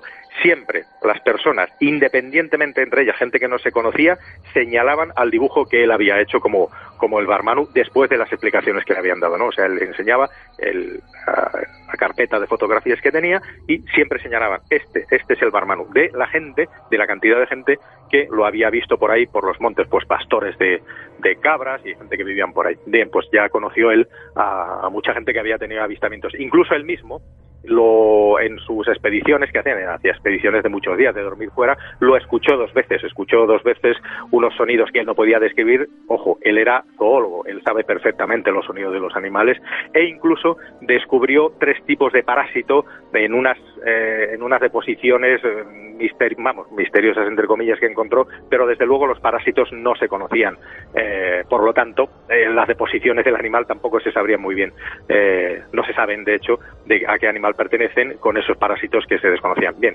él siguió viviendo por allí, empezó a tener presiones, ¿no? de los talibanes, empezaron ya los problemas del 2000, después del 2001, de la caída de las torres, etcétera, aunque él también se dedicaba mucho a fundaciones de ayudas solidarias, etcétera, por ahí de la zona. Él aprendió a hablar todos los idiomas que estaban por ahí, se vestía como uno de ellos, hablaba sus idiomas, iba a caballo. De hecho, cuando los familiares iban, algún familiar que fue a visitarle, ni siquiera le reconocían, hasta que un día pues apareció muerto, degollado junto con un servidor, un chaval que vivía con él, que era digamos su ayudante, apareció degollado en su casa. y no se sabe, realmente tampoco se estudió, nunca se investigó las causas de la muerte ni nada, se recuperaron bastantes de los trabajos que había hecho, los ordenadores y tal, pero ahí se terminó todo, porque bueno, ya no hay nadie que la haya seguido. Pero estuvo 10, 12 años por allí y él, según él, estaba muy cerca ya, muy cerca de conseguir de encontrar al Barmanu, ¿no? Que es el homínido de esta zona, que a diferencia de los demás que suelen ser muy grandes, el Barmanu es más pequeño, mide solamente 1,70, es más enjuto, más pequeñito y torpón, por lo visto es muy torpe caminando, no tiene esa agilidad que tienen los otros homínidos. Contado así muy rápido, esto lo he contado, he hecho un resumen lo más escueto posible, pero hay información para el que le interese, hay información en internet bastante del grandísimo Jordi Magraner. Yo estoy en contacto con el hermano de Jordi Magraner, de vez en cuando hablamos.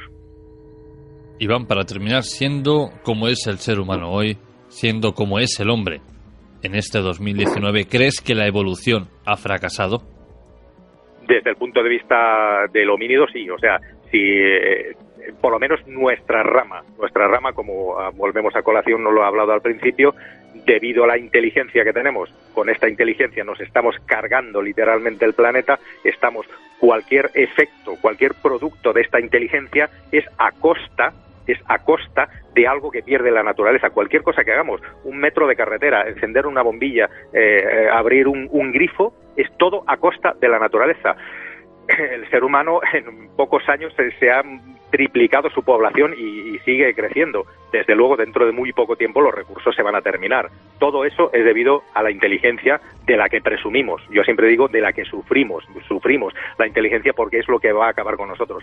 ¿Qué pasará? El ser humano desaparecerá, a no ser que el planeta quede devastado por un cataclismo nuclear que lo convierta en una pelota radiactiva incompatible con la vida. Si eso no pasa, aunque el ser humano desaparezca, la evolución del resto de las especies afortunadamente seguirá, y en pocos cientos de años el planeta apenas quedarán vestigios del paso del ser humano.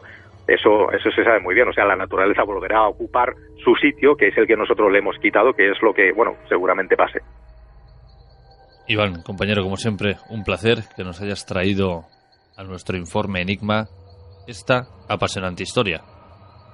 Pues el placer ha sido mío, como siempre, y bueno, pues esperemos que hayamos abierto por lo menos la curiosidad de algunos de los oyentes con respecto a este momento tan interesante, evolutivo y criptozoológico que estamos viendo. Dentro de poco habrá noticias, estoy seguro, noticias impactantes.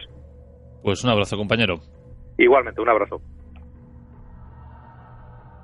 Y con esto, queridos amigos, llegamos al final del informe Enigma de esta semana. Y ahora os dejamos con Caosfera y nuestra compañera Nieves Guijarro, que con este programa de hoy cierra la trilogía de los poetas malditos de Francia, hoy con el autor Arthur Rimbaud.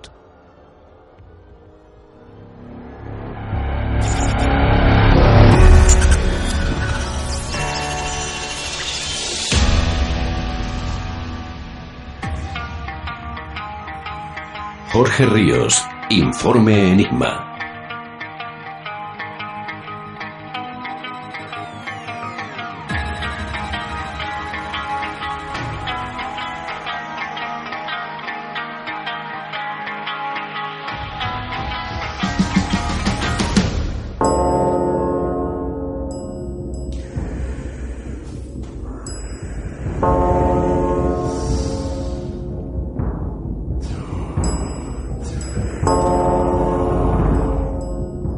Bienvenidos a Caosfera, un espacio para amantes del arte y el misterio.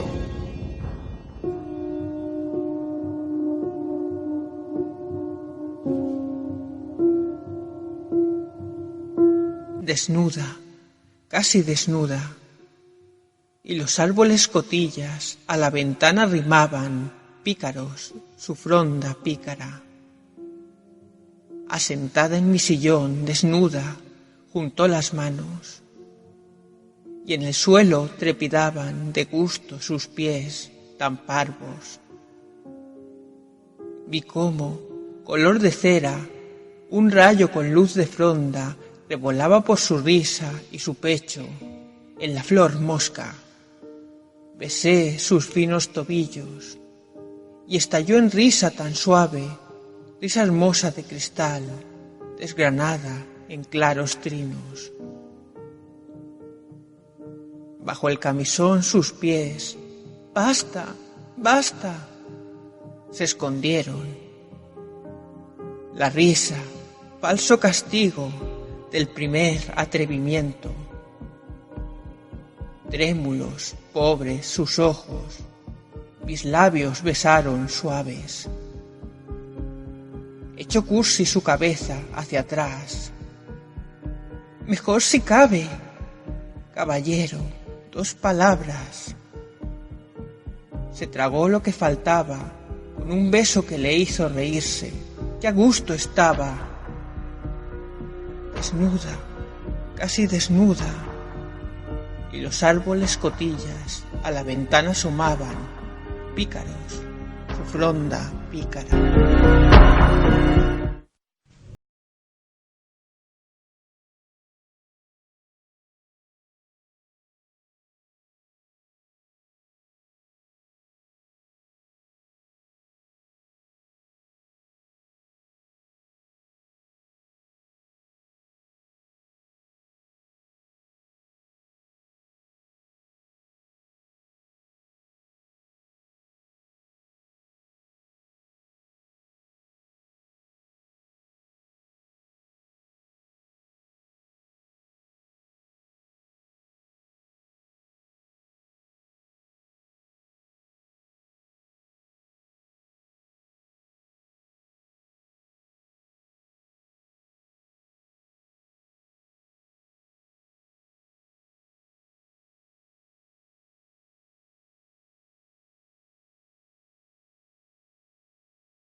Soy un inventor de muy distinto mérito que todos los que me han precedido. Incluso un músico que ha encontrado algo así como la clave del amor. Si de vidas intensas se trata, podemos decir que pocas veces veremos existencias tan prolijas, extremas y alocadas como la del autor que hoy nos sirve para cerrar este pequeño ciclo de poetas malditos. Si en los 2 anteriores capítulos de Caosfera hemos hablado de autores tan reconocidos como Charles Baudelaire o Paul Verlaine, declarado en su país natal príncipe de la poesía, no tendría sentido ni perdón que Arthur Rimbaud se nos escapase. Niño prodigio desde su más tierna infancia y, como decíamos, víctima cruel de una vida complicada, ostenta en su haber una de las producciones poéticas más reconocidas y amplias de la historia, a pesar de haber abandonado la literatura a la edad de 19 años. El pasado 10 de noviembre se cumplieron 128 años de la muerte del poeta en la cama de un hospital de Marsella. Arthur Rimbaud abandonaba este mundo víctima de un cáncer óseo tras serle amputada una pierna. El poeta jamás había vivido en paz con el mundo, ya que su vida estuvo marcada por tristes y trágicos episodios, como el abandono de su padre cuando tenía 6 años, motivo de que su madre tuviese que criar a los niños en un hogar extremadamente pobre. Otro hecho en el cual coincidirían varios biógrafos, aunque no está completamente probado, es que durante el desarrollo de la guerra franco-prusiana, el niño habría sido violado por un pelotón de soldados. Hecho que no parece, como digo, muy alejado de la realidad, sobre todo si analizamos el poema titulado El corazón robado, que escribió con tan solo 17 años. Mi triste corazón babea a popa. Mi corazón está repleto de tabaco. Lanzan en él chorros de sopa. Mi triste corazón babea a popa. Bajo las burlas de la soldadesca que suelta risotada general. Mi triste corazón babea a popa. Mi corazón está repleto de tabaco. Y tifálicos y militarescos, sus insultos lo han depravado. Pintaron frescos en la víspera, y tifálicos y militarescos. Oleadas de abracadabra, tomad mi corazón, salvadlo. Y tifálicos y militarescos, su corazón lo han depravado. Con estas letras, el infante aludiría al tabaco de masticar que le daban los soldados y a los escupitajos de los marineros mientras lo masticaban. El talento literario de Rimbaud se manifestaría en el año 1865, cuando el niño entró en el colegio municipal de Charleville. Rápidamente destaca como un alumno brillante, obtiene varios premios literarios y destaca en el manejo de lenguas muertas. Tanto fue así que en el año 1869 ganó un premio de composición en latín sin esfuerzo alguno. Su gran amistad con el profesor George Isambard le hace imbuirse en libros como Los Miserables de Víctor Hugo, así como en el ambiente parnasiano. A partir del año 1870 decide que quiere marcharse a París a toda costa, pero en su primer intento es arrestado, ya que había subido al tren sin billete. Después de varios intentos infructuosos, Rimbaud es convencido en el año 1871 de escribirle una carta al poeta Paul Verlaine, quien le pagaría el pasaje definitivo. Recibido con grandes honores por las élites literarias de la capital, fue famoso por sus malas formas su constante uso de las drogas y su irreverencia. Pero si hay un episodio notorio que constituyó un escándalo en la época, fue su relación amorosa con el poeta Paul Verlaine, quien decidió abandonar a su familia para fugarse con el joven. Su relación fue tormentosa y llena de hambre y penurias. Esta situación no duró mucho, pues al año siguiente el joven Rimbaud huyó a Bruselas desesperado. Y si existe un episodio memorable en la relación de ambos, fue el momento en el que, movido por la piedad, Rimbaud accedió a reunirse con Verlaine y su madre en Bruselas, donde recibió un tiro en la muñeca por parte de un embriagado Verlaine, que pasó 2 años en prisión. La última vez que ambos volverían a verse fue en Alemania en el año 1875. Esta relación sentimental sería llevada al cine en el año 1995 por la directora polaca Agnieszka Holland e interpretada por Leonardo DiCaprio y David Thewlis. Tras un extenso viaje por Europa, viajó a Java, enrolado en el ejército neozelandés. Vivió también en Chipre, en Yemen y en Harar, donde se le diagnosticó una sinovitis que sería la causante de su regreso a Marsella y su fallecimiento.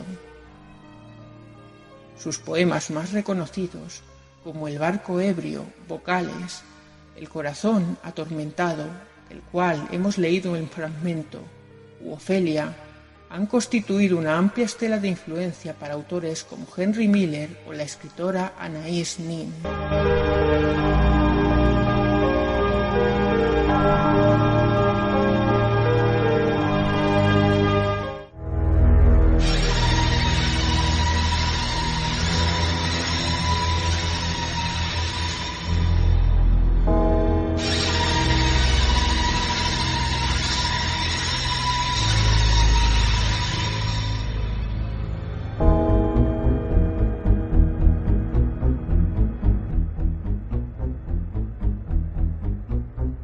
I have swallowed a famous gulp of poison. Thrice blessed be the idea which came to me. My entrails are burning. The violence of the poison racks my limbs, twists me out of shape, throws me to the ground. I am dying of thirst, I'm choking. I cannot cry out, this is hell, the everlasting torment. Look how the fire rises higher, I'm burning in the proper manner.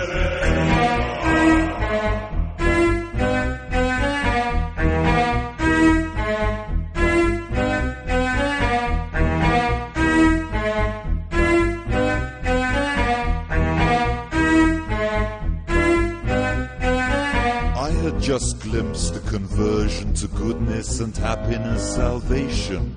Let me describe the vision. The air of hell suffers no hindrance. It was of millions of enchanting creatures, a suave spiritual harmony, strength and peace, noble ambitions. I don't know what. Noble ambitions.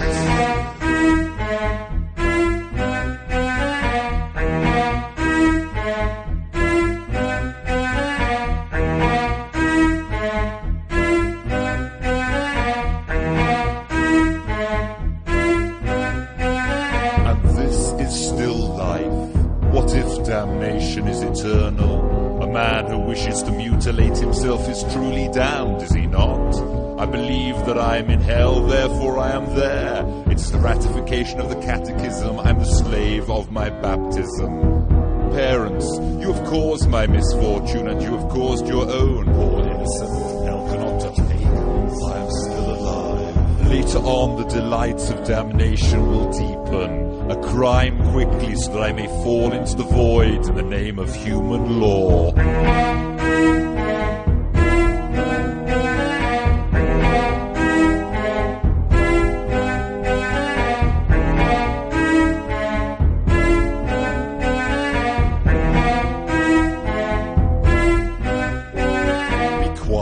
Be quiet then. Here is shame and reproach. Satan himself says a fire is ignoble, that my anger is fearfully stupid. Now, of the errors whispered to me of magic, false perfumes, puerile music. And to think that I grasp the truth, that I witness justice. My judgment is sane and sound. I'm ready for perfection. The skin of my head is drying up. Lord, I am afraid, I am thirsty, so thirsty. Ah, childhood, the grass, the rain, the lake over the stones. Lights, the church clock was striking 12, the devil's in the belfry at this time. Oh, the horror of my stupidity.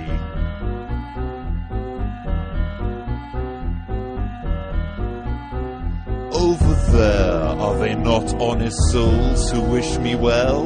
Come, there is a pillow over my mouth, they cannot hear me, they are ghosts. Besides, no one ever thinks of others. Let no one come near, I smell of scorching, that's certain.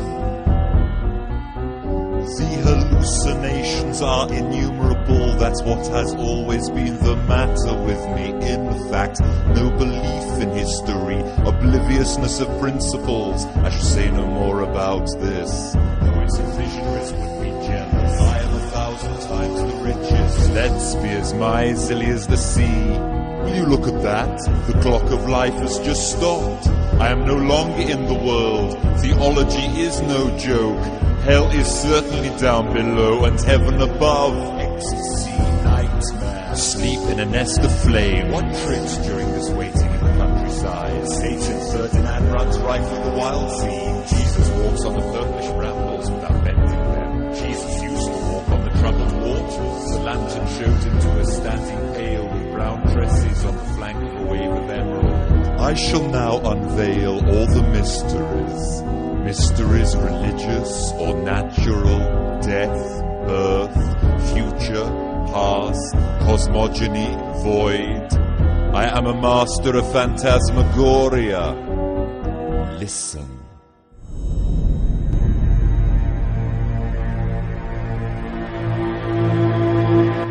Mientras que los gargajos rojos de la metralla silban surcando el cielo azul día tras día, y que, escarlata o verdes, cerca del rey que ríe, se hunden batallones que el fuego incendia en masa, mientras que una locura desenfrenada aplasta y convierte en mantillo humeante a 1000 hombres, pobres muertos, sumidos en estío, en la hierba, en tu gozo, natura, que santa los creaste.